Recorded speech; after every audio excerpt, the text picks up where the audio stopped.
right. Good evening. Good evening, viewers. And once again, welcome to our show, 60 Minutes. And Zalendo. Yes, I hope you guys are enjoying the festive season. Kama ulikuwa unaenda kule mashinani, ushafika na umejiandaa vilivyo.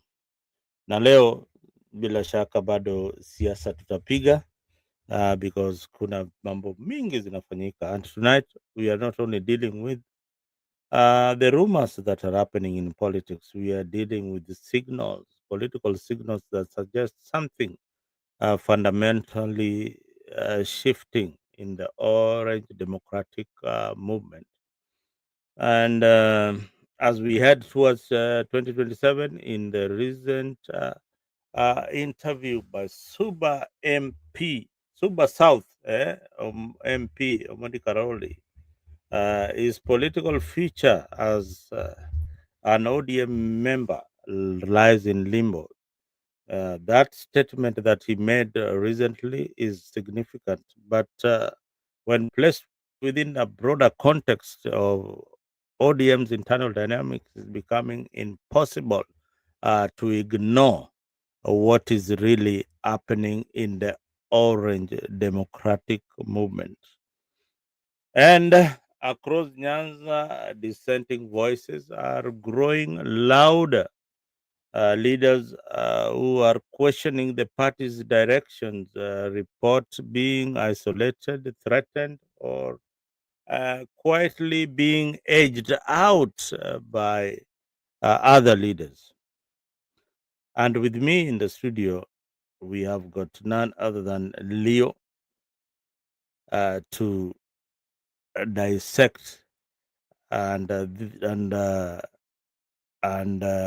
we analyze what is really happening in the orange democratic movement. Is ODM still a competitive democratic party, or has a loyalty replaced contest? Western Kenya, coastal region, I mean, there is something brewing. In Western Kenya, several loyal leaders are slowly disassociating themselves from ODM leadership, and it is evident. Attendance to these functions is more of just showing off and showing up and differing with the party leadership, and it seems that these people are not talking together. Now, let me welcome Leo in the studio so that he can tell me what he thinks about the situation in the Orange Democratic Movement. Leo, karibu sana kwa studio. Thank you so much, Muzalend, and of course, for those people who are celebrating the Christmas seasons, Merry Christmas in advance. I know so many people have traveled from the cities going back to the rural, where they normally assemble each and every year so that they can have some time with their extended families and also share the moments that they've missed throughout the years. They are busy working to put some food on the table. So the only prayer is that they take care on the roads. We've seen a lot of accidents happening. So many people have lost their lives, and including the former minister, Cyrus Jirongo, who also lost his life in an accident in a similar way. So we just urge the motorists and the road users to be careful.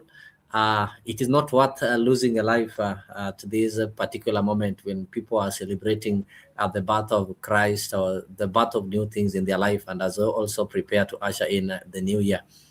Back to ODM, you and I understand that there are certain things that happens in a family when specifically the head of the family is dead or the head of the family is normal. In any other family, if somebody who've been heading the family dies, there is going to be a lot of challenges. There is going to be a lot of chaos, and it takes time, or it takes a lot of wisdom for the family to reunite and get back to where it was before. And in some families, it never happens. The family never remains the same again.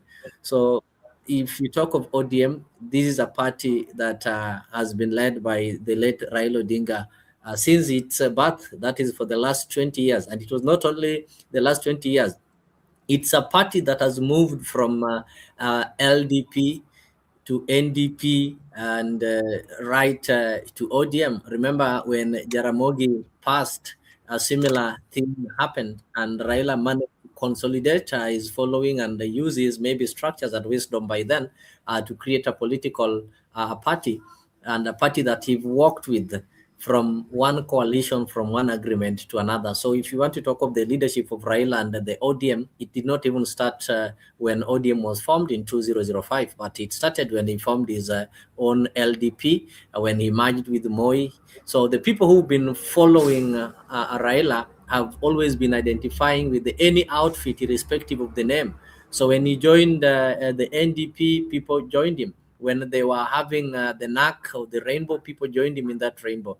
The same way, when he joined the ODM Kenya, that was later snatched and by Kalonzo Musyoka some few months to the 2007 general elections, people joined him in the unknown party that was a shell before Raila joined it. Remember, this party was with the Gitobi Manyara those months to elections, and nobody even cared for it.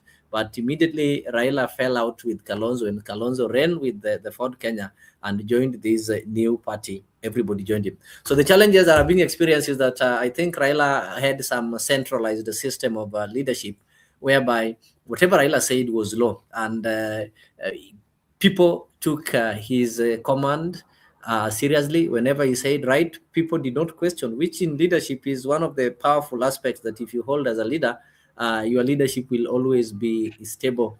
And if you even look at history during the colonial period, the communities that were easily colonized or were easily attacked by the neighbors are the ones who did not have some centralized system of leadership, like the one we've seen in Raila and the Luo community at large. And that is the system that he implemented in ODM.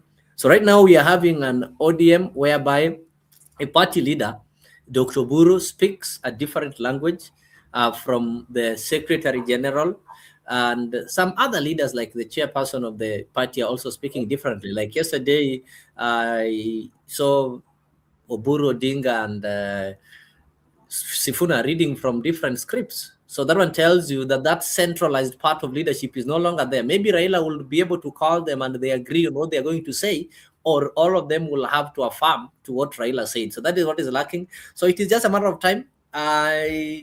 Being a member of ODM, I believe that after all these troubles and all these storms, the party is going to sober up and get back to the real ODM that we used to have. But alternatively, we can also say that there are people who maybe have been using Raila as a scarecrow in the party, whereby they say, if I say this, Raila's word being the party leader whose word was final, maybe his word might make you lose your political seat or such kind of thing. So this is the right time that those people who've always wanted change within ODM, they have an opportunity to give their views. And I like what is happening right now. It is democratic.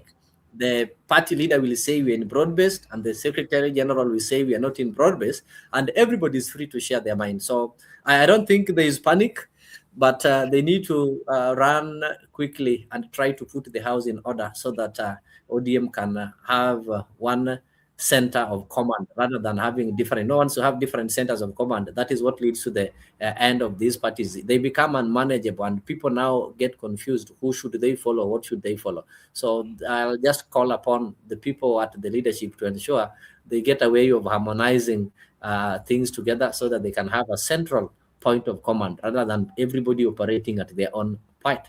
We also have people who claim to be members of the party, like the Embakasi East MP, but when we're having these party meetings, you don't see them. So that is what is happening in ODM right now. Everybody needs a share, even the people who doesn't have the party at their own interest.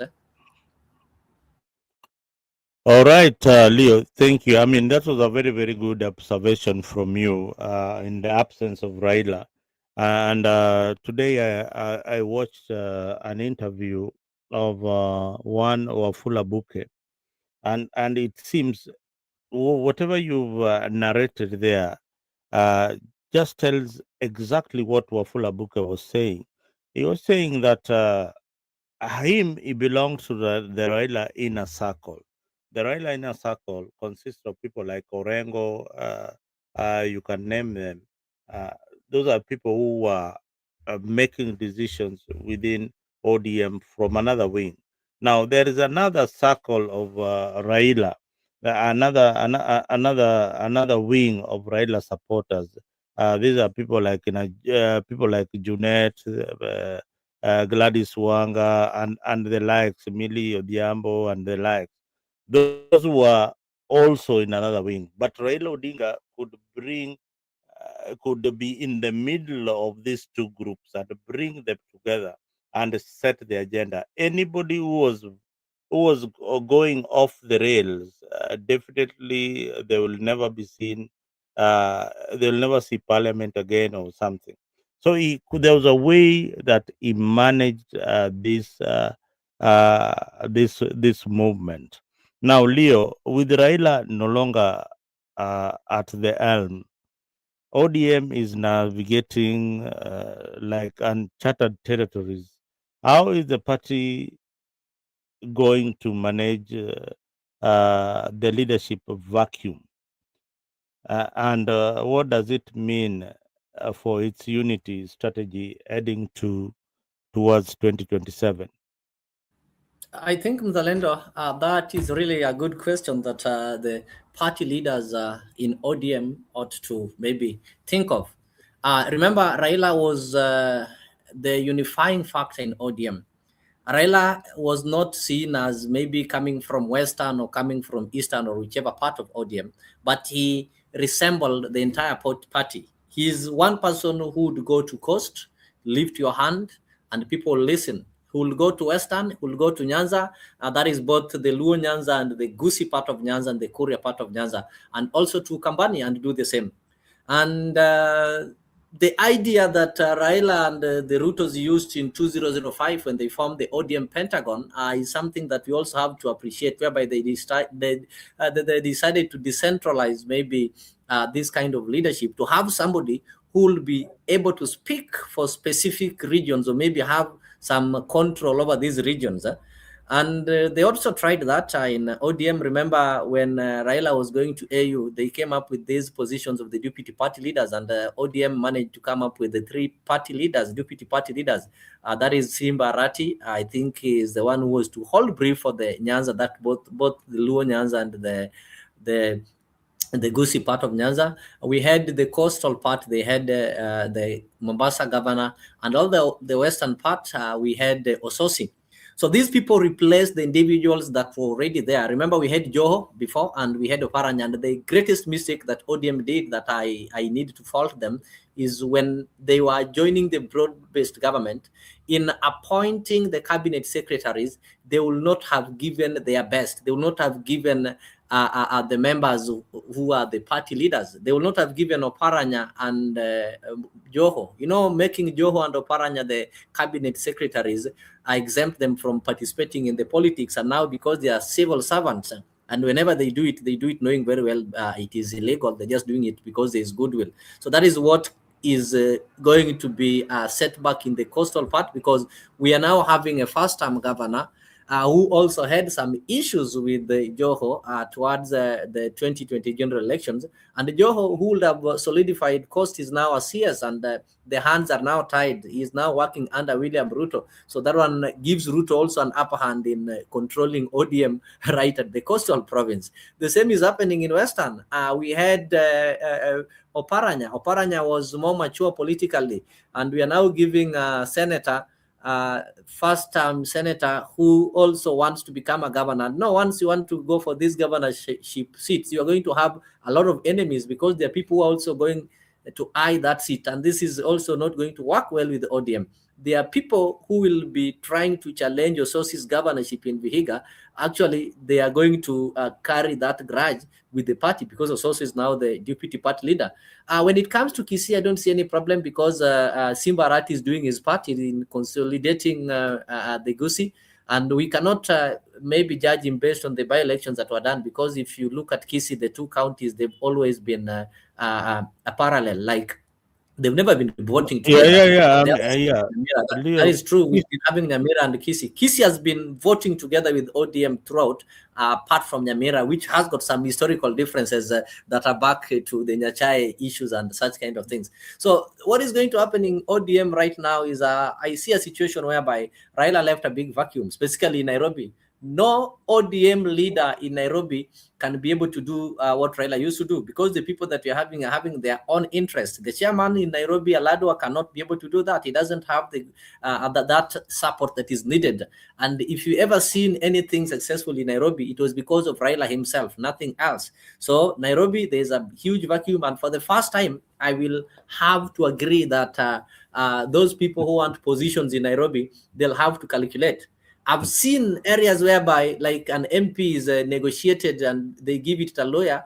Not that the lawyers are majority in that constituency, but because of that goodwill that and the leadership of Raila that were there. A good example is what happened to Dagoretti, where we are having the former Nairobi City Speaker as the MP.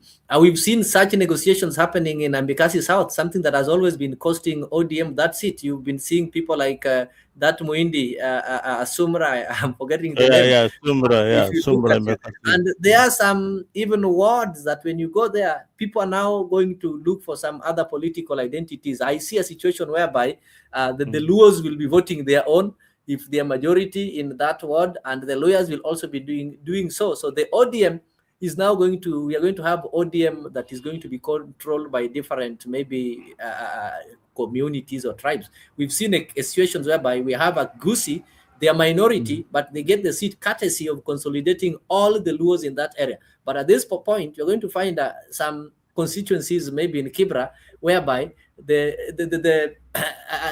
tribal density in that area is going to determine who takes the who takes the ticket in ODM and such kind of things. That's a challenge you're going to have in Nairobi. No, For Nyanza, Leo, yeah. I think that was a genius analysis of Nairobi. And I remember I kept on telling you Nairobi is very, very tricky for ODM in the absence of Raila Odinga.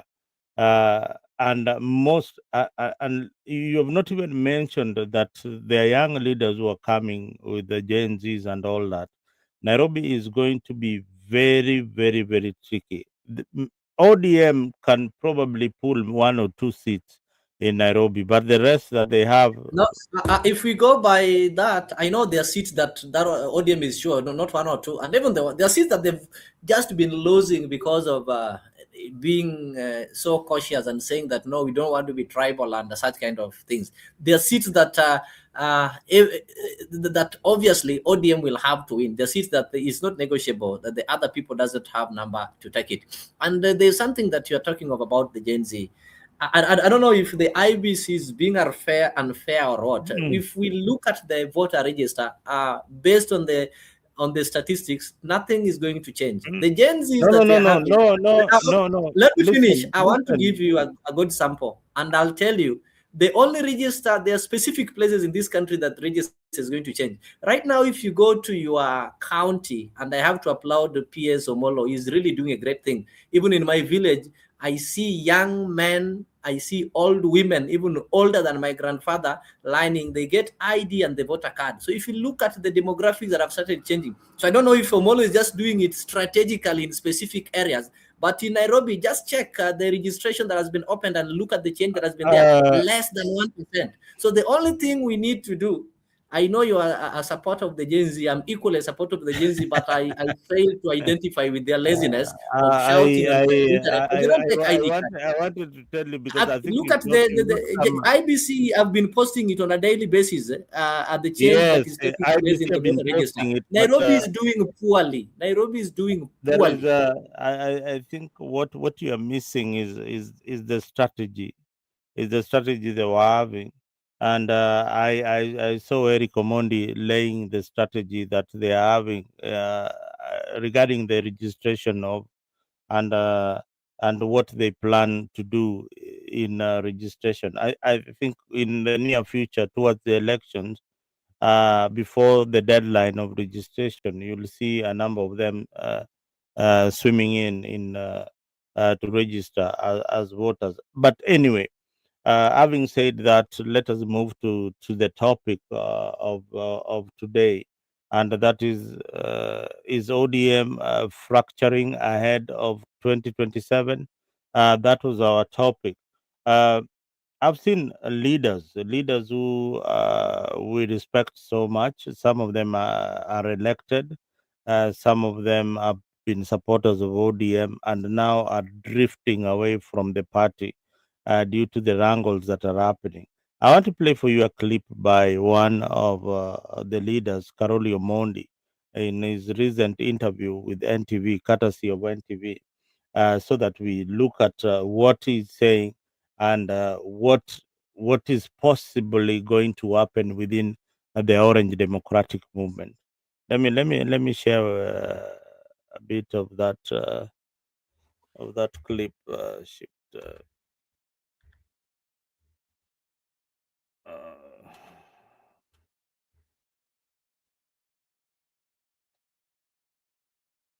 All right.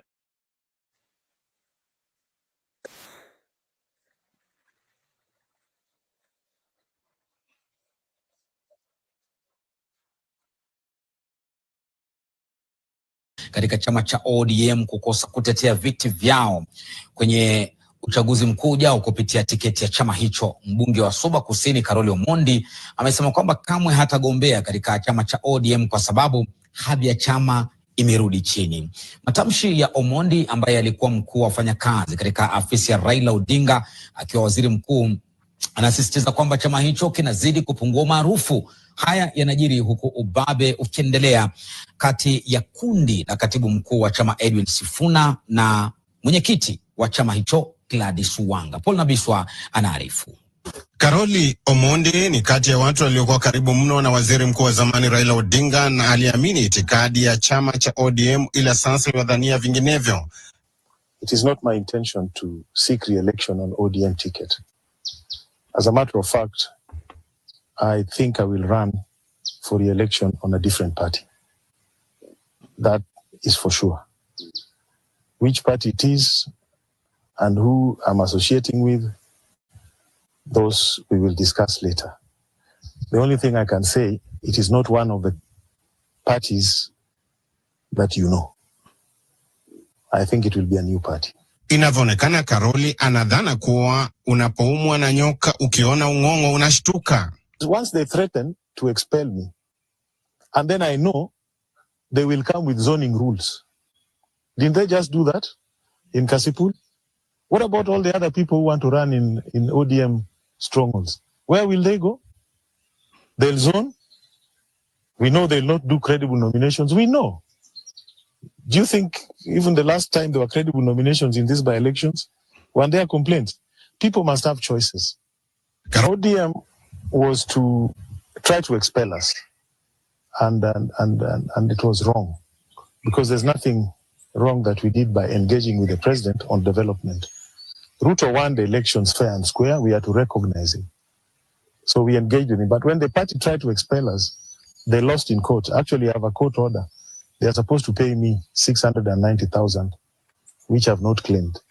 Yeah, and it is hanging out there with the lawyer. Karoli wasema ushirikiano huu unatakiwa kuwa na mizani, na baadhi ya wanasiasa akawataka waache kerere kuhusu matakwa ya Raila Odinga alipokuwa hai. But he told us not to say two-term. And if any MP wants to contradict that, let them try, and we will tell them where they were told so. Only Atandi raised his hand that he said, I'm also member of budget committee, allow me to sometimes be saying this. Yeah. But Baba's instructions were that only Mbadi and Wandai should say two-term. The rest, no. Watu wasidanganywe. Broad-based is not a constitutional and legal entity. Is an arrangement, ukarabati. Na katika hiyo ukarabati, Mtu ambaye aliomba usaidizi sisi wananchi, Ruto ndiye aliomba usaidizi akisema ya kwamba jamani, nafa, mje mnisaidie. Yes, we are in broad base because some of our members waliingizwa huko wakapatiwa mawaziri.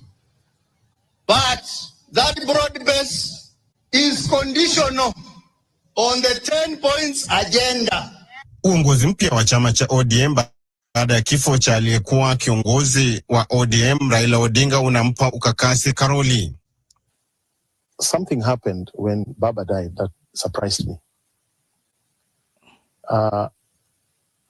There was a very quick transition even before Baba's body arrived. And when Mzee Oburu announced that he had accepted to be a party leader, he said he did not even know that there was a process to make him the party leader. What that implies is that that call came from somewhere else. And that worried me, because it therefore seems that ODM is getting directions and control from somewhere else. That worries me. Secondly, I do not feel that the current ODM and the leadership embraces the ideological and intellectual underpinnings upon which we founded the party. I find it very short-termist, very interested in imagery, and not characterized by deep thinking, but by acts of deep faith. I think it has been a mistake the last 2 months to project ODM as a Luo party and to project Baba as having been a Luo leader. Baba had 7 million votes in the last presidential election. Those 7 million votes, I think only 24% were Luos. So where are the other 76%? There is a big constituency of Baba out there that we need to engage with. We have to be alive to our traditional partners. We have to know what their feelings are. We can't just wake up and turn our back on the entire Western Kenya that have stood with us 4 election cycles. Eastern, 3 election cycles. Coast, 4 election cycles. Masai's, 4 election cycles. Turkana's, 4 election cycles. Kisi's, 4 election cycles. How do we just walk away? How? We have to engage with them. We could go with them to engage with Ruto. We could go with them to engage elsewhere on our own. Wanachama wa ODM hawajafanya uamuzi wowote wa kuunga mtu yoyote mkono mwaka wa 2027. Baba mwenyewe alituambia chama cha ODM kina uwezo wa kutoa rais Kenya hii. Wewe ukienda kutuambia unaenda kuunga mtu mwingine, Baba alisema tukuulize, who told you? We cannot just move like crowds and cheering and whatever. We must sit down and look at how our engagement is going to be with UDA. You know, since UDA came to power, 3 fundamental things have happened. 1 was the Gen Z revolution. 2 was the rebellion of Mount Kenya. 3 was now the death, the sad demise of Baba. So all those things have to be factored in, yeah, as you engage with them going forward. ODM is not for sale. ODM is not for sale. Najua kuna watu wanataka kuuza chama cha ODM. I can produce even the evidence that there are some people who are trying to sell this great party called ODM. They want a hostile takeover. They are making a sweetheart deal over the biggest party in the Republic of Kenya. If there is any arrangement, we must be on the table. You cannot say ati nyinyi watu wawili watatu mnaenda kuongea alafu mnakuja Waluya tufuate. What is this? We will not allow that. If you go into this arrangement without thinking, without sitting down properly and analyzing as a party, not with anybody else, in another year you'll be a smaller party than you are today. Chama cha ODM hakikudai kitu yoyote isipokuwa utekeleze mkataba uliandikisha na baba Raila Amolo Odinga.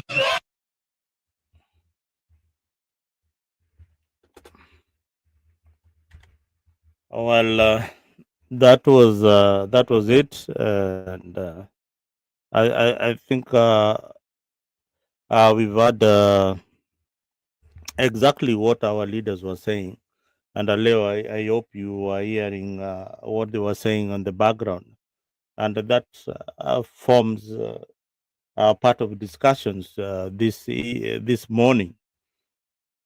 Kalorio Mondi is one of the leaders that when he speaks, he doesn't just open his mouth. He's somebody that thinks before he opens his mouth to speak about something. And Karori Omondi's comments opened the door for very strong discussions about the internal democracy in ODM. And Leo, Suba South MP Karoli Omondi has raised serious concern about democracy within ODM, is questioning whether there will be fair nominations in ODM, even if he decides to remain within the party. He's also questioning whether party loyalty has been replaced by, genuine competition. Is ODM willing to have a competitive nomination process where the people elect a candidate of their choice? Now, how real is this problem? And what does it say about ODM's ability to allow free and fair grassroots process as we approach 2027? Leo, can you hear me? First of all, I just want to start by telling you there's one thing that we need to be factual. I'll not take sentiment from Karolio Mondi seriously, because Karolio Mondi is an interested party who is, I don't want to say is bitter. I remember Karolio Mondi, apart from working in Raila's office as the prime minister, he once hosted ODM in his premises, the previous Orange House, until ODM got their own Chungwa house that they are currently in. And despite hosting ODM, he's been losing terribly to one body. So they have a grudge with the body. And the only moment he managed to be elected is when Badi wanted to go for governorship, and later on Badi had to step down for Gladys Wanga. That is the only time that he managed to be elected. And if Carol is claiming that the nominations have never been credible, then he needs also to, he didn't put a disclaimer, but he needs to tell us that his nomination was also not credible. So what happens is, I know nominations sometimes are normally challenging, and most parties doesn't do it in Kenya. It's only ODM that is seen because it is a bigger party, but I know 90% of the parties in this country don't even do nominations. They don't even hold those grassroots elections. People are handpicked and such kind of things. That is something that every Kenyan know. But this one for ODM, it attracts attention because of maybe the love that and equal hate that people have with the ODM. So when Karoli says that the nominations are not credible, I normally sometimes feel that if you've been a beneficiary of an incredible elections, you should not only complain when things are not working for you, but when it worked for him, he never came out to say that, you see, the nominations are not credible. If it was not done credibly, I'm pretty sure that even his nomination was not done. There are people who always celebrate when they are given direct nomination, which is part of their ODM party constitution, which allows direct nomination, allows consensus, and allows the universal suffrage. And when the ball is now, maybe the issue is now on the other side, people like Karoli will start complaining. Despite the fact that he was making some sense, but most of it I can take it as somebody who is just bitter. One reason I know Karoli might not run on ODM is the ODM chairperson is Gladys Wanga, And remember, his fierce opponent, Mbadi, is currently CS Finance. Mbadi has always been his opponent. And at some point, when Mbadi was still a nominated MP, Mbadi threatened that he's now going back for his seat when these people fell out. Karoli is not in good terms with Wanga and such kind of things. So for him, it is obvious. But we should not use that one to scare those people who want to join the party and participate in all the processes that are outlined in the party constitution. Remember, the party constitution have got different ways of getting a flag bearer, which as a member of a party, if you sign and subscribe to it, you cannot go outside there and say, no, nomination was not done. Yet you know very well there's a clause that allows such kind of things. And this issue of 2027, I'll agree with the part that he's saying Raila did not talk of two-term and only allowed Mbadi, Wadai are all in order to speak of two-term because that is their boss right now. Go to Sam Atandi, the chair of budget committee. Which budget is he chairing? He's chairing the budget that is implemented by the executive, which is headed by William Ruto. So failure to support a second term means you've already lost hope in the person you're working for. Ruto doesn't interact with people. Ruto doesn't implement these things as a personal level, but he does them through this chair of budget committees and the cabinet secretaries. So if Ruto fails, then it means Atandi have failed. If Ruto fails, it means that Mbadi has failed. So they're the people who can decide to make Ruto fail, or they can decide to make Ruto re-elected. And also, they cannot sabotage Ruto because, one day they'll want some leadership and you'll ask them, Mbadi, as the cabinet secretary of finance, what did you do with that responsibility that now you want some bigger responsibility? So naturally, there's no way these people who joined broad-based government cannot fail to support Ruto's presidency. They have to, first of all, start believing in it. But as things go by, you'll find that there are some of the things that are doing that you don't need to be told that Ruto should be re-elected. Ruto might not be good. He might not delivered as per the promise. You are among the people who voted for Ruto because of the plan that he had. He might not have achieved that which he put in the plan. But what is the alternative? What is the alternative of Ruto? Sometimes you have to ask yourself, this bus might not reach the destination that I want in time. What is the alternative of this bus?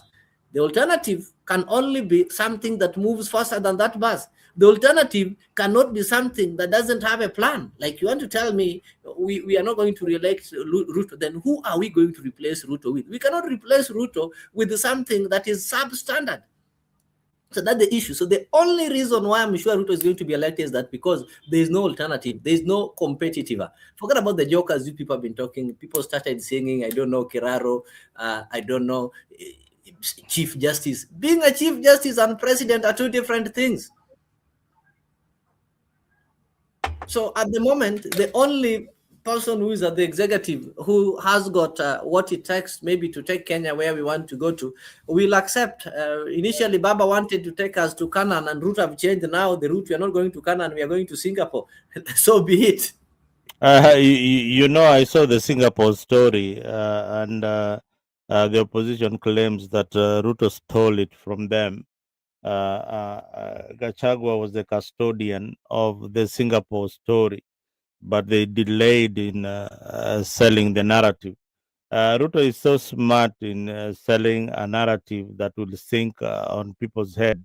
But anyway, let us not go to Ruto in 2027. We are dealing with ODM internal wrangles, and we are unearthing so many other things that are happening within this party. And interestingly, the Luya and the coastal region are dissatisfied with the senior ODM leaders in the broad-based arrangement, and they are arguing that even I had the governor for Mombasa saying that ODM in 2027 they can field a candidate. Even Hassan Ali Hassan Joe is fit to be a candidate. That can be just politics, but there is some statement that when leaders like a governor from Mombasa is saying that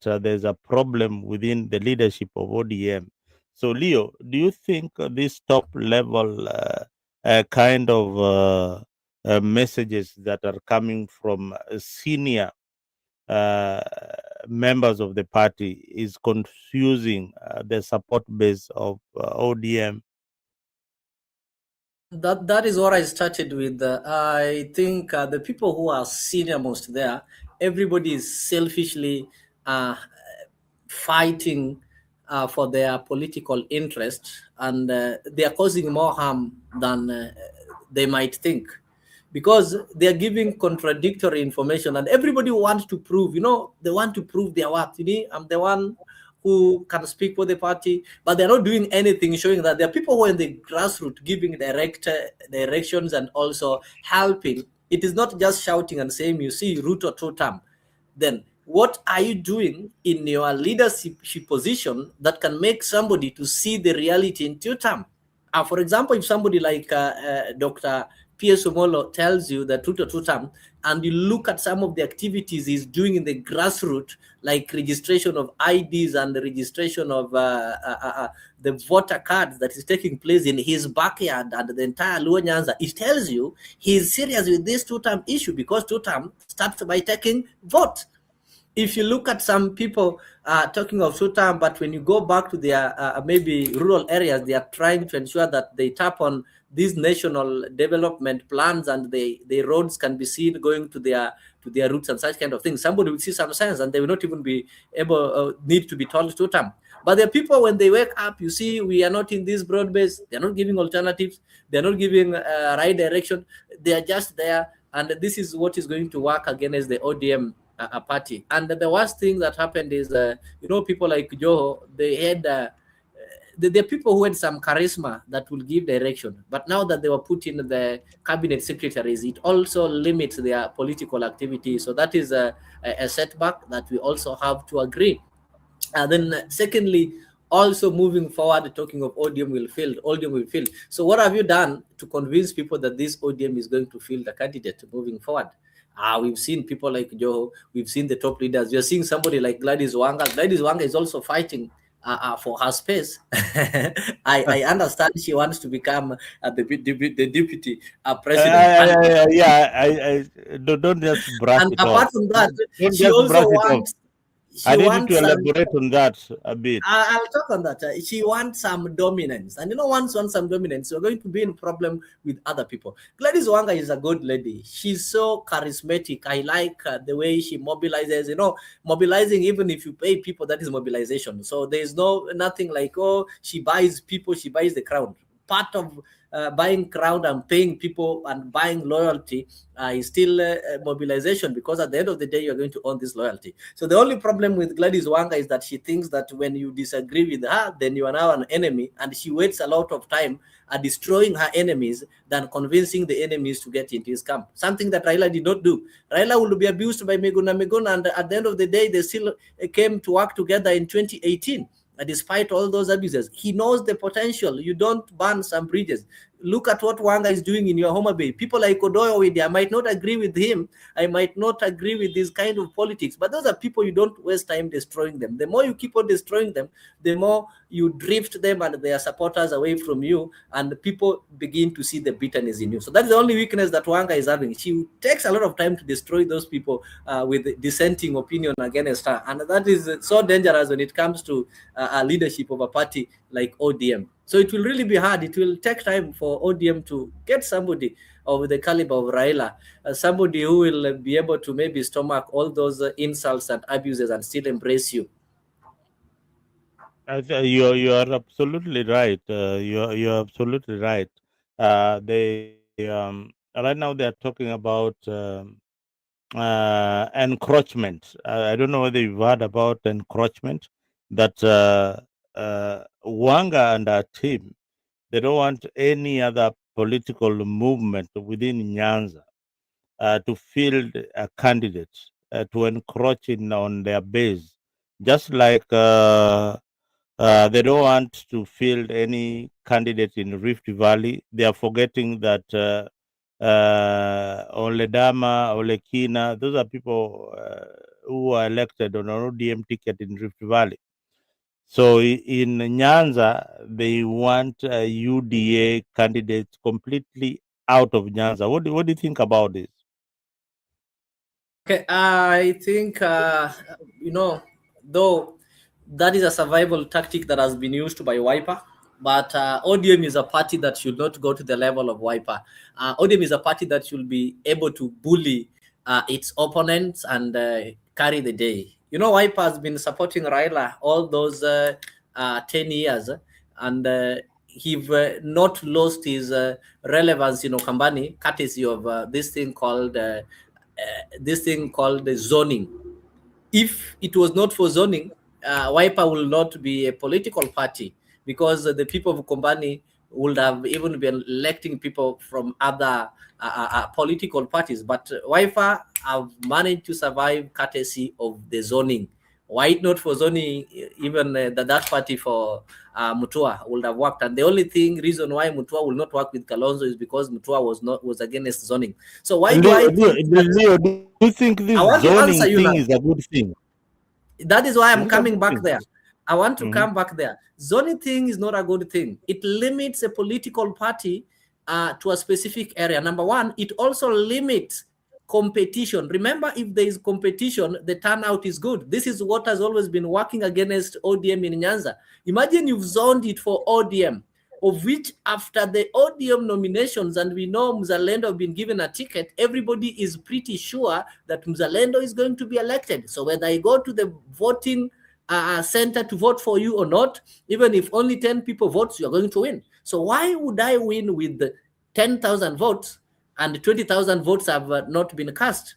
But if we do away with zoning, we allow competition among the political parties. Imagine a situation whereby there is an ODM candidate in Kasipul, there is UDA candidate in Kasipul, and there is also another party. The turnout is going to be high, but the person who is going to benefit is the president, because all these people who are going to turn out, they will vote for different people at the ward level, at the MP level, or at the governor level, but they'll only vote for a specific person at the presidential level. In that case, it will have been Raila, but in this case, it will be that person who will maybe have made some inroads. You saw the by-elections that happened in Nyanza. The by-election in Kasipul, the turnout was higher compared to by-election in Ugunja. Did you know why? In Kasipul, the coming up of Otete, though we knew very well he was going to lose, at least made the turnout to be high. There are those people who came to vote for Otete. There are those people who voted for Boyd. At the end of the day, majority turned out to vote. But if it was only Boyd, the same way we had in Ugunja, the voter turnout is low, and it is going to affect the person who wants the presidential or the gubernatorial vote. So zoning should not be done. I know very well UDA cannot win in Nyanza, but they should be allowed so that they bring the kind of competition. For us to have quality leaders, we need to have different parties, and we need to have different people that are going to the ballot. So those people are talking of encroaching. I think that thing is misplaced. And moving forward, if you look at even the voter top turnouts, I come from Ugenya, where the member of parliament is not member of ODM, but the turnout of the people of Ugenya is normally higher because of that competition that is normally brought. You find that David Ochieng is getting like 30,000 votes, and that person for ODM is also getting like 29,000 votes, a total of 60. Go to place like Alego with the 90,000 plus voters registered, and an MP of ODM is winning with 30,000, meaning about 60,000 did not turn out to vote simply because there was no competition. So the zoning thing, I think they should allow other political parties. That is when we'll have competitive elections, and the people will start being serious, and the politics of I have been nominated by this party will also end. After that, ODM will also up their game. They'll also work on their nomination discrepancies that people are complaining of. They'll also scrutinize the people that they want to associate with and ensure they give the tickets to the people who can comfortably win. In some places we had zoning happening, but the people who are given those places, that is what killed ODM in Western. Remember, Western, some parts were zoned for DAP, those parts of Trans Nzoia. It is only Hamisi who managed to win on ODM, but the rest who are from DAP, apart from Salasia and the rest, did not win those seats. So had ODM not been zoned out, maybe the people would have won those seats in ODM. So zoning is it should be done away with. I agree with you, Leo. ODM has oftenly relied on zoning to allocate positions for members who are loyal. They call them loyal, yeah? Loyalty, infidelity, all those good words that they give their members.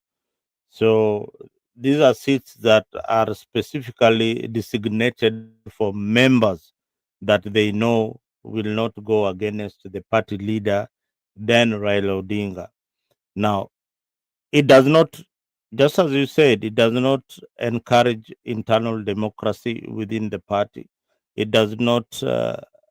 It does not represent what ODM stands for. That is the Orange Democratic Movement. It doesn't represent that. It is more or less that this zone is ours, and we don't want any opposition amongst the leaders who are within this locality. So it is also against multi-party democracy principles. So why do we even fight for multi-party democracy why did Baba and the rest fight for multi-party democracy if they don't allow internal democracy and if they don't allow competition?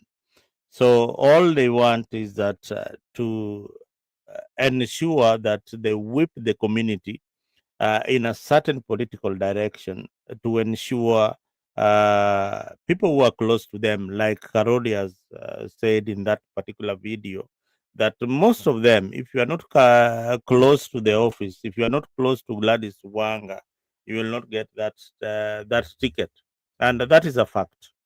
So I agree with you. Let them allow other political movements to come in so that we have an healthy competition within Nyanza, and may the best candidate win. Now, let us shift gears and we move to one controversial, most outspoken Secretary General of the party ODM, Edwin Sufuna, who has publicly criticized party directions, even hinted that he might walk out of ODM should they form a coalition with the UDA. And recently, he still insists on the 8 pointers that Baba had given UDA to be implemented. Do you think that these 8 pointers that ODM presented to the UDA government will ever be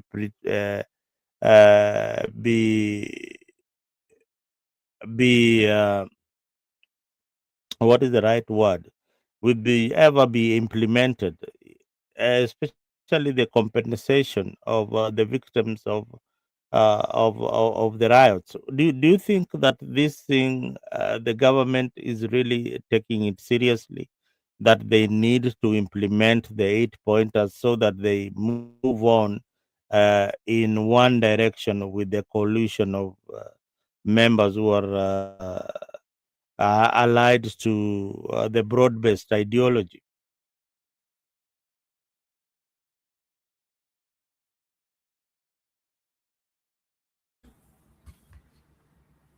Lee, I can't hear you. I think you're kind of I don't Hello? know whether yes, I can hear you now.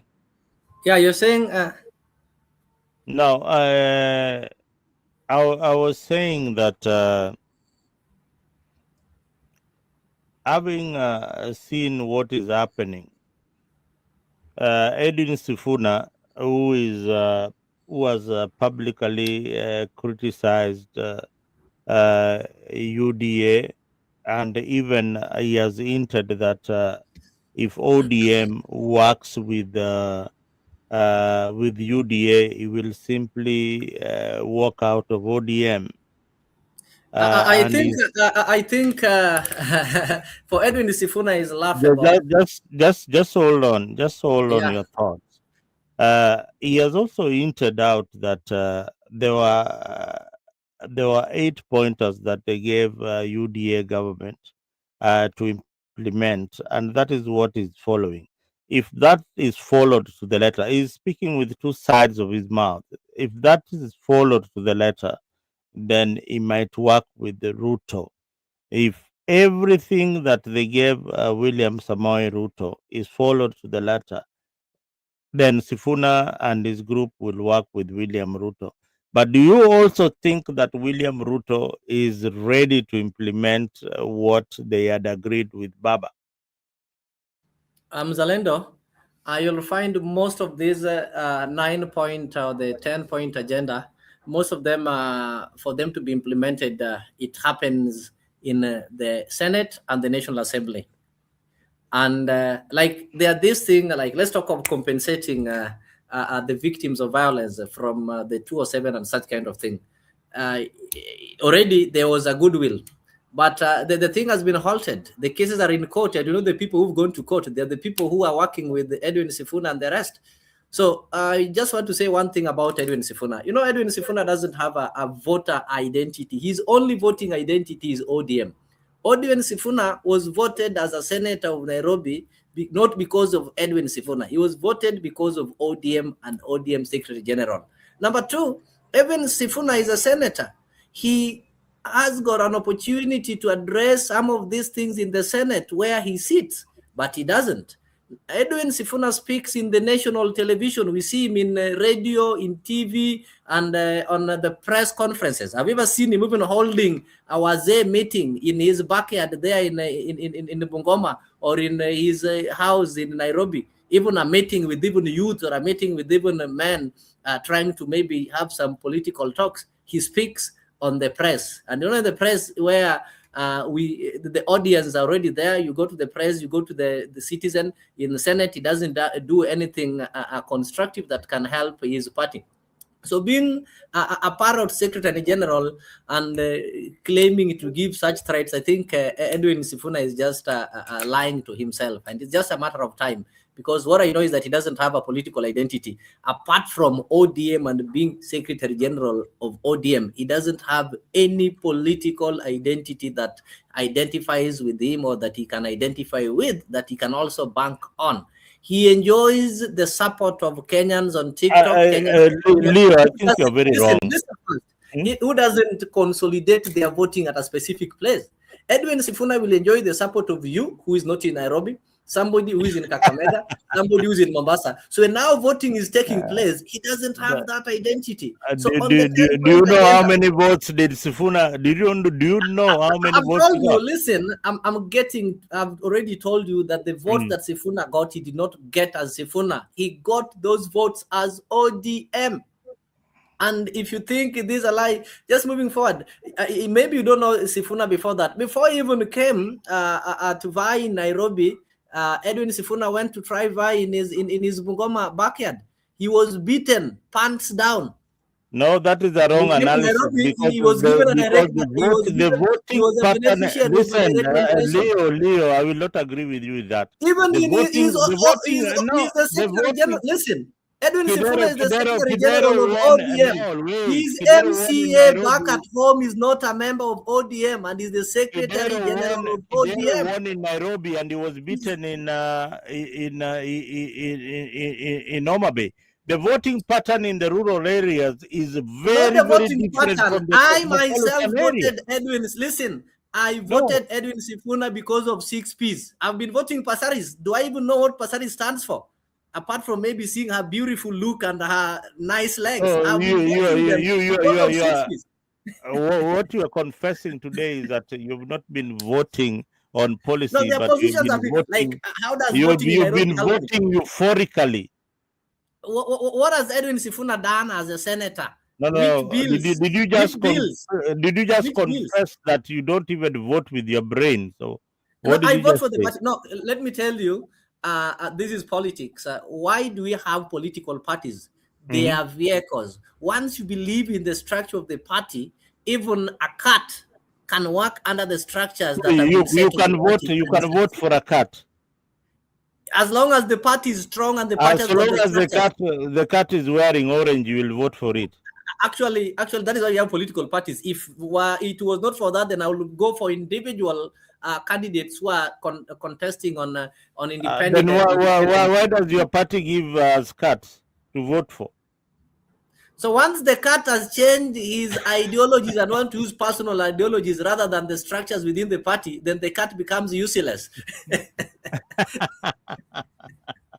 Why do you board easy call? Listen, whenever you want to, let me give you a good scenario. Let me say hi to those who are joining us in the studio. Hey, whenever Leo. you want to go home, you will board easy coach. You will not go to those ones in Machakos. When you go to Machakos, you'll board a car based on the driver and how the people who are ushering you have managed you. But when I go to easy coach, I don't need to know the driver because easy coach has already set a name. They've set the standards. They have the structures. Even if I find somebody blind on the driver's seat, I'm pretty sure that the bus will reach Kisumu. But when I go to Machakos, I have to check, is this driver drunk? Oh, how is the driver behaving? Is he arrogant? But when I go to Easy Coach, because of the brand. So that is what propelled Edwin Sifuna. Let us not cheat Edwin Sifuna. He's going to fall. And now I'm not supporting that he should work with Ruto. Actually, he needs to be independent, but he also needs to work on himself as Edwin Sifuna, work on his identity. How can you be a secretary general of the largest party and in your village, you can't even convince few people to vote for an MCA in a party that you are the SG? Who does that? Sifuna does not represent the people in the village. Sifuna is representing the people of Nairobi, a cosmopolitan area. Why do you want? He doesn't use vernacular. Please give him a break. My friend, him a break. Raila was never elected to represent the people of Bondo. He was representing the people of Nairobi. Have you ever seen Raila contest? Hey, Pole. Did you see Raila contesting in Bondo? He never. But was he having influence in Bondo? Yes. Where he had influence.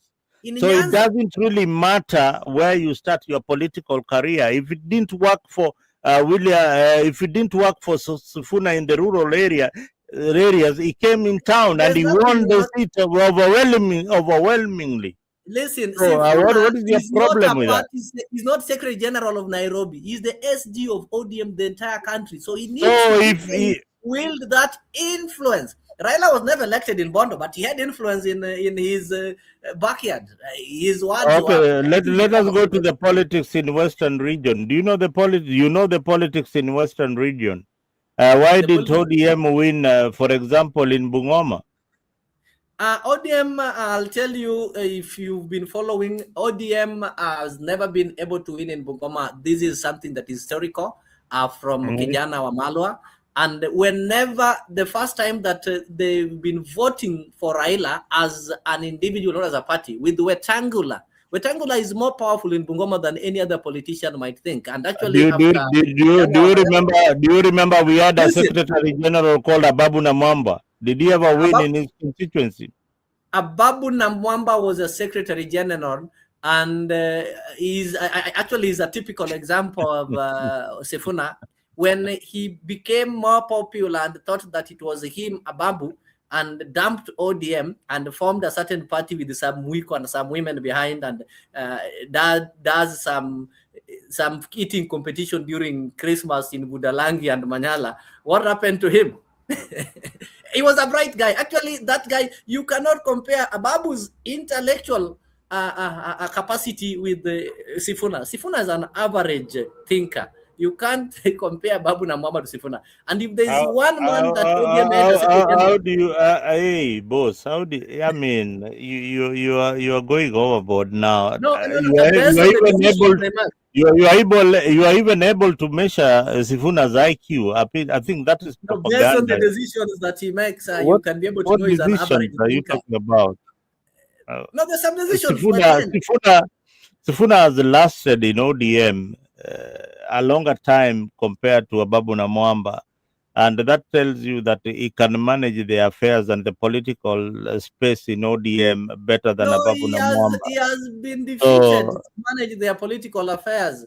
And I think those are some of the reasons why ODM is bound to fail. Because if you have somebody like Edwin Sifuna as your Secretary General, then you are doomed. Maybe when Raila was there, Raila would give guidance. I think Raila was the alpha. so who is your suggestion for a better Secretary General in ODM? Yeah. Who's your suggestion? No, Sifuna is out. Give us a I suggestion for I ODM. think right now, without being biased, the people that we have at the topper position there, most of them are not serious. Most of them are people who just hanged on ODM to be elected and hanged on Raila Odinga for their popularity. They didn't understand what they're doing. We should drain that swamp. First of all, start by sending the old man Oburu Odinga to go and rest. We don't need a party leader like that. And we give that party leadership position to one Simba Arati. And when it comes to the party secretary general, we can bring in young people. Remember, there's somebody called Atara. This person, I think, became the youth leader when you are still a member of ODM, and he is older than you. He passed the age of youth, and he still claims to be youth leader. So those people need to be sent away. We replace with young people like Kasmuel. And for the secretary general, I'll really vote for somebody that I know will always speak, whether it is right, whether it is hurting you. There's one gentleman that most people have not been friends to, call Robert Alai. That man is should not even be an MCA. He's better than an MCA. He's one man you will disagree with, but he doesn't care. But he will tell you the truth the way it is. Even all these things, even towards the 2022, he was the only person who came and said that if you keep on managing these things, the people, if you keep on managing these things the way they are, then I see Ruto beating us. And he's always consistent. That is one thing I have to give Robert Alai. Oh, what about me? About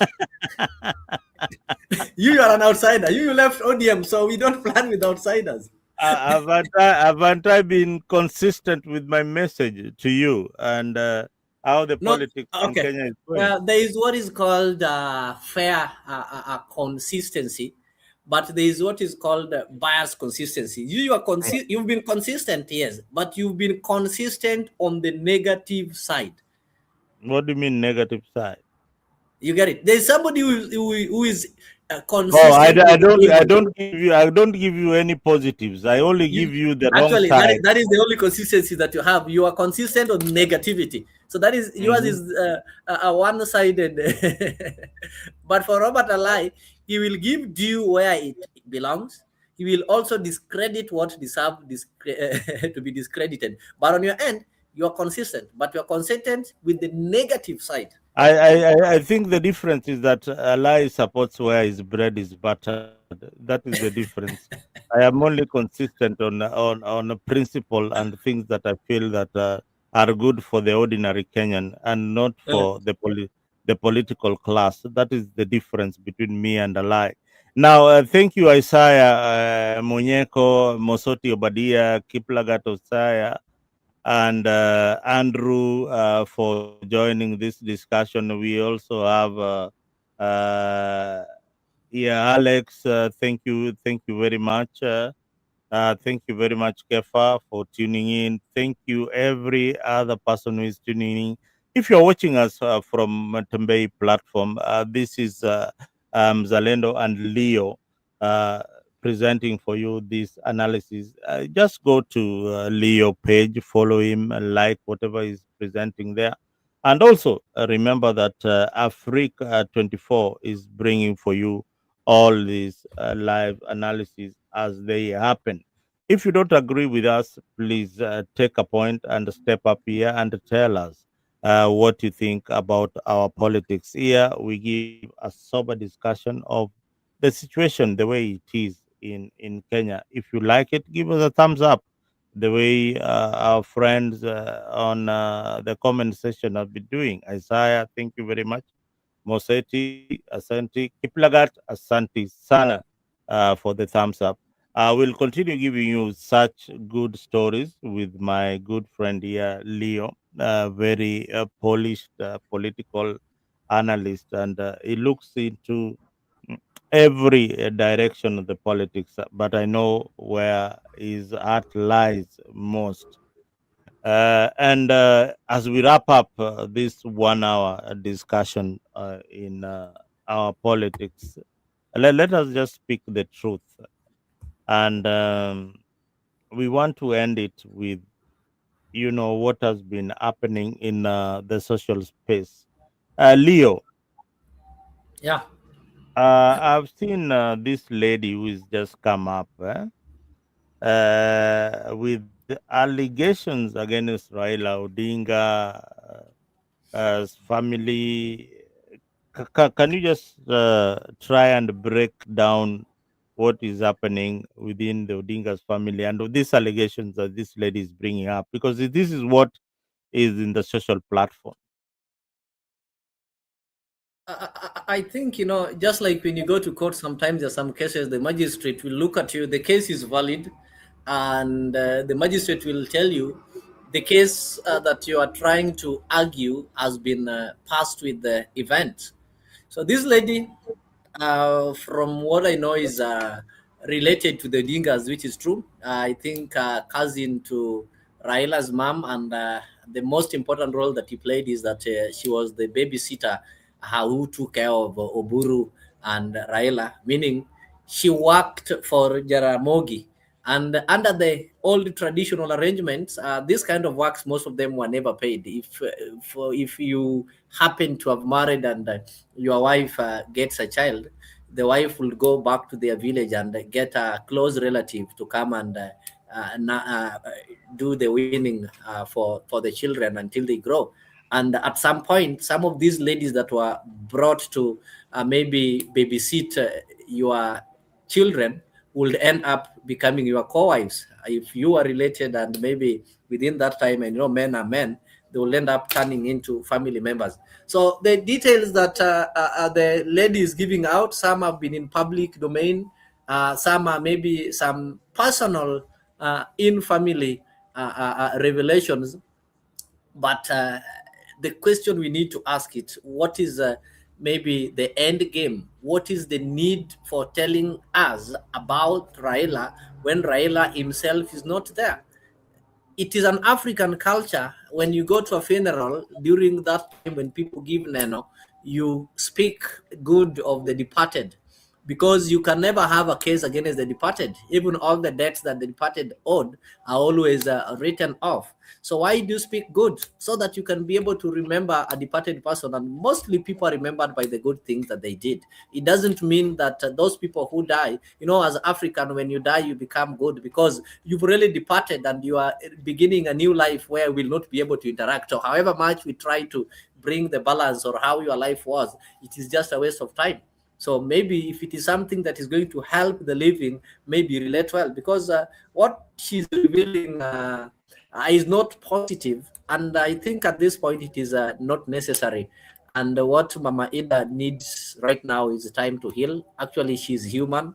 She might have had the flaws, and she also needs time to heal from the loss. She lost somebody that she stayed with the entire life, somebody that have given her the status that she enjoys rightfully. So anything negative that is going maybe to drift people away from the Dinka family, I don't think it's not going to be necessary or to work, because the relation that not only the Luos, those people who subscribe to Jaramogi's family, is written on their hearts, and no amount of expose, whether true or not true, can change that. I remember when Jaramogi died, and the spirit, I can say, rose in Raila, and those people who are Ramogi's friends, Jaramogi's friend, became friends of Raila.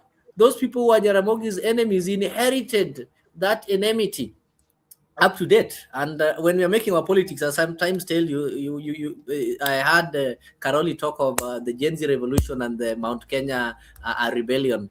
And there's one thing that Karoli knows very well, but he feared for being maybe labeled as somebody who is a tribalist. The Mount Kenya were not rebelling against William Ruto. The Mount Kenya were rebelling against Raila Odinga.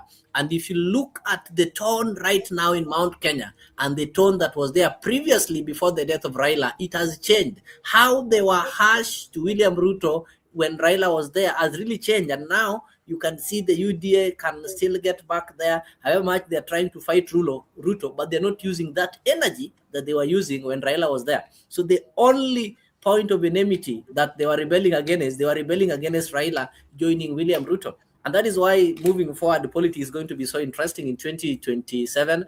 For the first time, you're going to have politics where the Odingas will not be on the ballot. The Odingas will not be a factor. And we are going to have quality members of parliament, specifically from the central part. You know, majorly, even Gachagua confirmed, if you look at the quality, we've lost our parliament, and parliament is no longer a place where the legislators do the legislation. Parliament has become a place whereby the people who manage CDF, which is not their role, the people who give Christmas gifts to their constituents are the ones who are rated as the highly performing. The people who post a lot about things that the national government or county government is doing in their regions, like the roads or such kind of things, are the ones who are ready to be best performing. If you go to the house in the country you are in, US, and you want to know the best performing lawmaker, it is based on the quality of laws, how the laws they make, how they debate in their Senate, and how those debates have impacted the lives of citizens in America. But when you come to Kenya, the best rated MP is not the person who even debates in parliament. Is the person who posed with some 10 buses, or the person who assembled his constituencies for some Christmas gifts and such kind of thing. I believe in the next election, we are going to elect legislatures. And we are suffering because we don't have good legislatures. We don't have quality. So that lady, I don't have an opinion, anything against her. I can't dismiss her. But the thing is, what she's saying is irrelevant.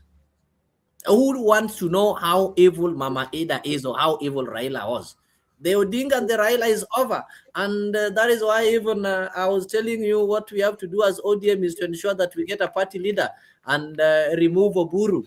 So that when we are now going to think of party, now Oburu should be there. We don't want the name Odinga from that. Winnie should not come and tell us who the friends, her friends, and whatever is. If she wants to form a movement that is not formed out of boardroom, she can just walk and pick her friends like Sifuna and Babu Owino, then they form another movement. But right now, the party that we're having is ODM. We want to do away with the Oburu. Then anybody else can become a party leader on ODM. So we move as a party. Yes, majority of members in ODM are Luos.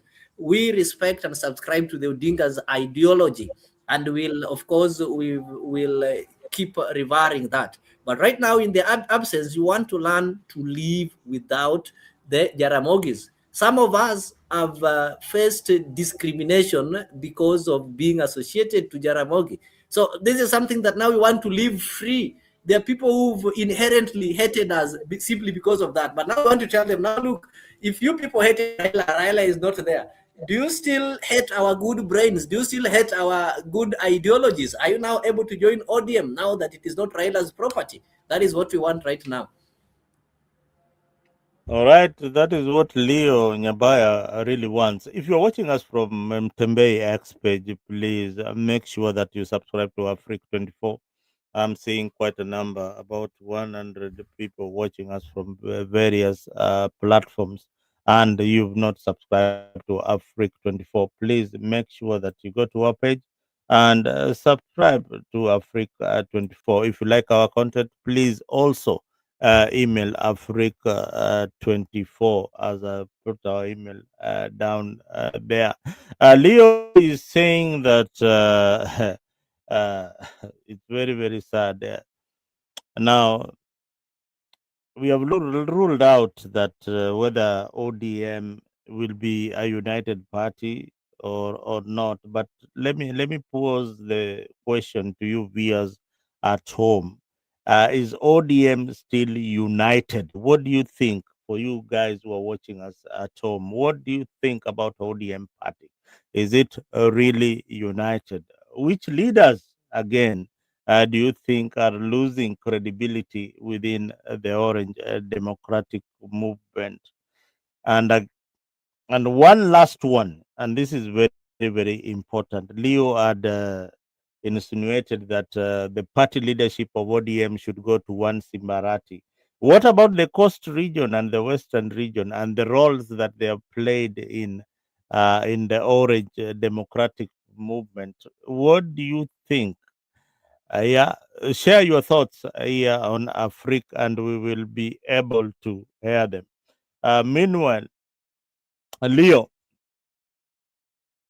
what is your thought about Western and coastal region? They have been supporting ODM uh, ever since, and I think Baba's support just base if I go straight on that, was in the these people coastal have region. been they've not only been supporting ODM, but they've been great followers of Jaramogi. The only constituency that Jaramogi lost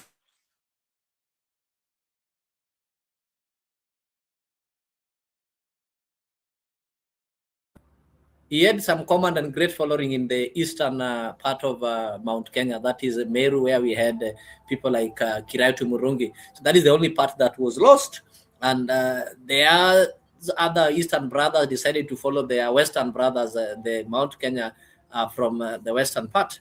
But when it comes to coast, Western and Nyanza, these people have really supported ODM, and their support has never been in vain. I remember when Raila managed to negotiate some broad-based kind, Joho was given a position. Apart from Joho, remember we are having a PS, the youngest, the guy from Coast. So Coast at least got some two positions. The same happened to Western, remember? And one also happened to the Suba and some other lawyers in the CIA in the name of Pio Wandai. But when it comes to attacks and stomaching all the evils, the people who've always suffered most, specifically the Luo Nyanza, when it comes to demonstrations, majority who've been shedding blood are the people of Kisumu. They were never given some position or something like that. Like they normally say, when you're a parent, you don't start with when you are having some children from your brothers in your house and you buy something or you want to give some food, you don't start with your own children. If you start with your own children, they'll accuse you of being unbiased. So you start with your brother's children, then your children eats last. So, and as a low community, we've really suffered. And when all the attacks are being made right now, the people who are being attacked as foolishly following William Ruto are the Luos. They are forgetting that in Western, we are having the Speaker of the National Assembly supporting William Ruto. We are having Oparanya. We are having several cabinet secretaries from the Luya or the Western, but they don't get attacked. People will face the Luos because of only John Buddy, who is not even a Lua sober, and they say, you Luos, you are foolishly following Ruto. The same also happens to Coast. But when it comes to this leadership, parties normally have got identity, despite the fact that ODM has got majority in Western, that is Busia, followed by Homa Bay and Coast. The identity of ODM, actually, it was identified by Raila, who comes from Nyanza. That is why I was proposing. The people of Central Nyanza have been in the forefront, right from Jaramogi. They overshadowed Tom Boyer, who is also from Nyanza. So this time round, in that spirit of reciprocating, let us give it to